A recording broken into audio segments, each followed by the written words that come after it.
رجوع کرتے ہیں جو اپنے آپ کو اس فن کا ماہر سمجھتے ہیں اور پھر ان کی رہنمائی کے اندر اگلے کام کرتے ہیں۔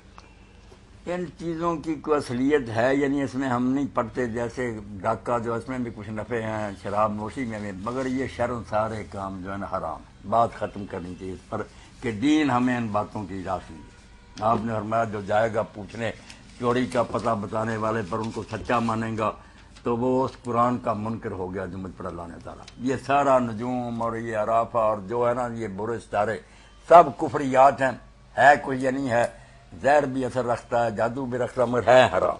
حرام کی بات کریں، چیزیں جو ہیں یا نہیں، ہمیں اس سے کوئی بحث، دین ان کی اجازت نہیں دیتا۔ ٹھیک، بارک اللہ فیک جی۔ عبداللطیف صاحب نے ایک سوال بھیجا ہے جو ہماری مجلس کے اندر تشریف فرما بھی ہیں۔ انہوں نے کہا کہ گورنمنٹ آف پاکستان، خاص طور پر کراچی گورنمنٹ نے دودھ فروشوں کو کہا ہے کہ آپ 35 روپے کلو کے حساب سے دودھ فروخت کریں۔ دودھ فروشوں نے کہا کہ ہمیں 40 روپے سے کم میں تو بیچ نہیں سکتے، نہ ہمیں وارا کھاتا ہے، جو پنجابی کے لفظ لکھا ہے، اور وہ کہتے ہیں کہ گورنمنٹ والے کہتے ہیں کہ آپ 35 میں ہی بیچیں، بے شک 1.5 پاؤ پانی ڈال لیں اس میں، یعنی من کا 1.25 من کر لیں، لیکن ریٹ 35 سے 42 یا 40 جو بھی ہم نے طے کیا ہے اس کو نہ۔ مولانا یہ بات صحیح ہے، مولانا اس کی بات اس لیے صحیح ہے کہ آپ کے ملک کے اندر جو فوڈ والا محکمہ ہے نا، فوڈ انسپیکٹر وغیرہ جو آتے ہیں، وہ ایک خاص مقدار، جیسے اسٹیشن پہ آپ جاتے ہیں تو وہاں لکھا ہوتا ہے کہ آپ کو چپاتی اتنے اونس کی ملے گی اور چائے کے اندر دودھ اتنے اونس ڈالا جائے گا، ہر چیز جو ہے وہ طے شدہ ہوتی ہے۔ وہ اپنے پیسے کمانے کے لیے 200-400 روپے اس کو کہتے ہیں کہ بھائی تم اس کا 5 گرام یا 10 گرام وزن کم کر لو، ہمیں 200 روپے دیتا رہو، اور یہ چیز بھی اتنے ہی کی بیچنی ہے جو گورنمنٹ نے طے کی ہے، صرف کوالٹی کے اندر آپ فرق ڈال سکتے ہیں۔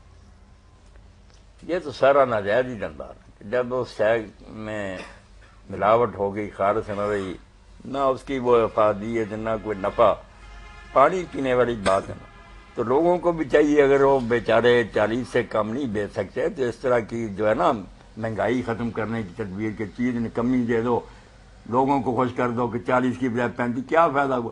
لوگ ہی کہہ دیں بھائی 40 ہی لیا کرو، مگر خدا کے لیے دو کھری، جو اصل بات ہے، ورنہ اس طرح کی سستی کراتے نا لوگ پھر ملاوٹ والی چیزیں دے دیں گے، پھر ٹھیک رہو گے، کوئی فائدہ نہیں۔ اب ہو گیا ایسا مولانا، نہیں، ایسی مصنوعی تدبیروں کا کوئی فائدہ۔ یہ لوگوں کو بیوقوف بنانے والی بات ہے کہ فلاں چیز سستی کر دی، مگر اس کی کوالٹی جو کہ وہ خراب کر دی، تباہی ہوگی۔ کوالٹی ٹھیک ہونی مولانا شاید آپ کو یاد، اچھا جیسے امریکہ کرتا نا کہ وہ کہتا یہ چیز اتنے میں بیچو، باقی جو 80 آپ کو 100 میں سے کرتے ہیں 20 پر بیچو، 80 میں خزانہ دیتا ہوں۔ السلام علیکم جی، وعلیکم السلام ورحمۃ اللہ جی۔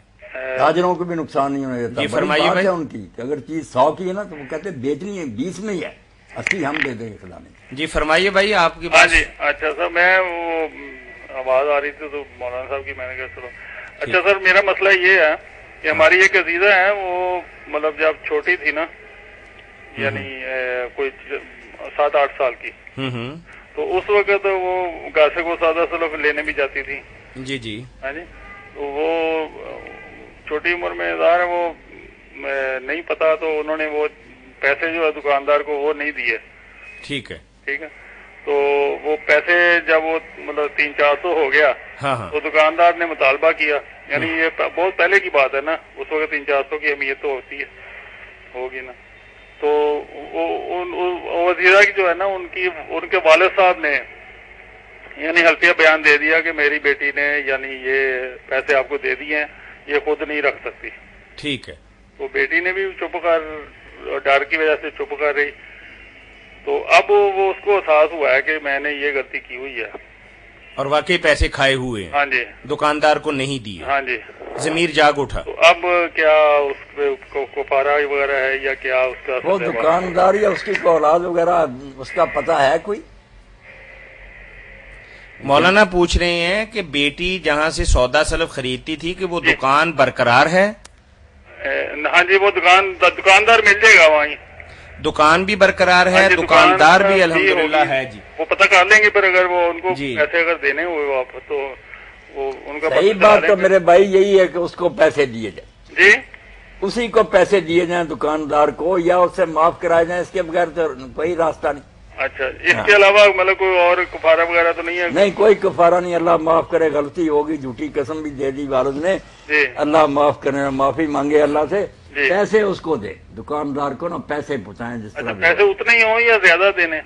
زیادہ دیں تو بہت اچھی بات ہے نا، اللہ کے رسول علیہ السلام ادائیگی کرتے تھے، حالانکہ شرط نہیں ہوتی تھی، اگر 100 کسی سے قرض لیا ہوتا تھا 105 110 دیتے تھے اور فرماتے تھے بہترین ادائیگی یہی ہے کہ اس نے بھی نیکی کی ہے، تم بھی کرو، یہ تو ویسے اس کا حق بنتا نا، اب کتنا ریٹ میں فرق آ گیا، ڈیویلیویشن ہو گیا، ہاں جی ٹھیک ہے۔ دیں اس کو، خوش کریں، راضی کریں۔ دوسرا سر، یہ میں ایک اور مسئلہ میرے ذہن میں ہے، جی جی وہ یہ ہے کہ جب بھی کوئی پروگرام ہوتا ہے نا، بالخصوص بریلوی حضرات جو ہیں ان کے جو وہ پروگرام ہوتا ہے نا، تو وہ کھانے کا انتظام کیا ہوتا ہے تو اس کو وہ لنگر کہتے ہیں، ہاں کہ لنگر کا انتظام ہے تو لنگر کھائیں۔ جی جی وہ میرے تو خیال تھا کہ یہ کیونکہ اللہ کے لیے کھلا رہے ہیں سب کو، تو جو سب حیثیت ہیں وہ نہ کھائیں پھر۔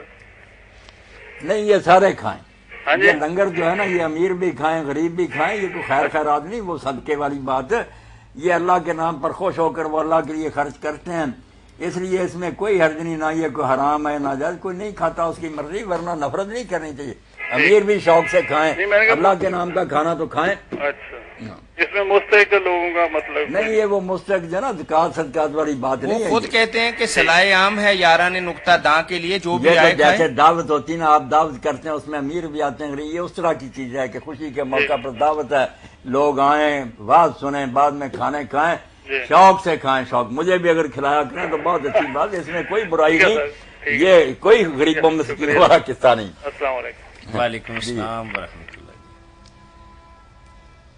جی مولانا، دودھ والی بات تو آپ نے فرما دی نا کہ یہ جائز نہیں ہے ایسا کرنا کہ پانی ڈالنا۔ نہیں، رشوت لینی، ہر چیز میں ملاوٹ کرنی، یہ نہیں ٹھیک باتیں، اگر ریٹ وہ بیچارے کم نہیں کر سکتے، واقعی ان کو 40 میں پڑتا تو زبردستی ہے نا، یہ ڈاکہ ہی ہے کہ ان کو کہا جائے تم 30 میں بیچو، کیوں بیچیں وہ؟ نہیں مولانا، یہ جو آپ بات کرتے ہیں اصولی اعتبار سے تو ٹھیک ہے، کبھی کبھار ہم جمعہ بازار یا اتوار بازار میں جاتے ہیں تو وہ ایک ریٹ لسٹ لا کے دیتا ہے، اس کو بھی کھیرے یا پیاز آپ نے اس بھاؤ بیچنا ہے، اور دکاندار حلفن بات کہتا ہے کہ یار مجھے تو اتنے کی منڈی سے بھی نہیں ملی، وہ کہتا ہے کہ پھر بوریا بستر سمیٹو اور یہاں سے چلے جاؤ۔ اب آدمی کہتا ہے کہ 200 روپے میں نے سٹال لگانے کا دیا، 300 روپے میں نے کھوتا ریڈی والی کا دیا، 500 روپے تو میرا غرق ہو گیا، اب سامان لے جاؤں گا تو کہاں جا کے بیچوں گا؟ اس نے ایسی تو تصویر جو ہے نا ریٹ معین کرنا، یہ جرم میں آتا ہے، یہ حکومت ڈاکو ہے، اور جو لوگ بھی خریدتے ہیں نا ظلم کرتے ہیں، اگر وہ ایمانداری سے اتنے میں اس کو نہیں پڑتی، نہیں لینی، اور مولانا صحیح بات ہے، گناہ، صرف وہ یہ تو اپنی ختم کرنے والی یعنی بات، علاقے نہیں کا لینی۔ ایڈمنسٹریٹر یا جمعہ بازار کوئی ایسے کمیٹی کا جمعہ صدر بازار اپنی نہیں ہونا کارکردگی ظاہر کرنے کے لیے بعض اوقات ان غریبوں پر ظلم کر کے ریٹ کم کرواتا ہے۔ یہ تصاعیر جو ہے نا ریٹ اس طرح کے مقرر کر ظلم، صحیح ریٹوں سے آگے بڑھے نا، اگر کہ جو بنتے ہیں 40 50 60 کرے لوٹ مار کے، وہ روک سکتی ہے حکومت، جو جائز کسی کا بنتا ہے اس سے بھی کم کرے، یہ تو ظلم، کسی کی ملکیت جو ہے نا اس پر ناجائز قبضہ۔ نہیں، اس کا حل کیا ہے مولانا؟ مطلب ہمارے کاروباری اور بازاری اصول و ضوابط جو ہیں وہ سارے مطلب سیکولر بھی نہیں ہیں، سیکولر، یعنی مطلب سیکولر بھی ہوتے تو شاید کس دنیا کے کس خطے کے اندر کسی بندے کو نقصان پہنچانا جائز ہے؟ نہیں، نقصان پہنچانا کسی کو بھی جائز، دنیا کا کوئی عقیدہ نہ مذہب مسلم یا نہ غیر نظریہ مسلم ہو اس کسی میں کے بے ساتھ ایمانی جائز جائز نہیں ہے۔ نہیں، علماء کرام اس حوالے سے کیوں نہیں اپنا کردار ادا کرتے مذہبی طبقہ؟ مذہبی طبقے کو فرصت ہی کہاں ہے ان کاموں کے لیے، وہ تو آپس میں الجھے ہوئے ہیں کہ یہ کافر ہے وہ کافر ہے، اس کے پیچھے نماز نہیں، یہی کام ان سے نہیں حل ہوتا، ایسی باتوں کی طرف وہ کیا توجہ کی؟ یعنی لوگوں کو مسلمان بنانے کی طرف لگے ہوئے ہیں۔ ہاں، ٹھیک، جزاکم اللہ خیر۔ مولانا، اللہ ایک ہے، وہی کارسازی مطلق ہے، پھر بھی انسان انجانے خوف کے تحت کسی نہ کسی کو اپنے لیے مفید یا ضرر رساں سمجھتا ہے، کیا یہ روح ایمان کے خلاف نہیں ہے؟ نہیں، اللہ تعالیٰ نے جو مخلوق بنائی ان میں نفع والی چیزیں بھی ہیں، نقصان دینے والی بھی ہیں، سانپ سے آدمی ڈرتا ہی ہے اور مچھلی کو ہاتھ میں پکڑتا، یہ خوف اور جو ہے نا رجا مخلوق سے، یہ تو ظاہر بات ہے۔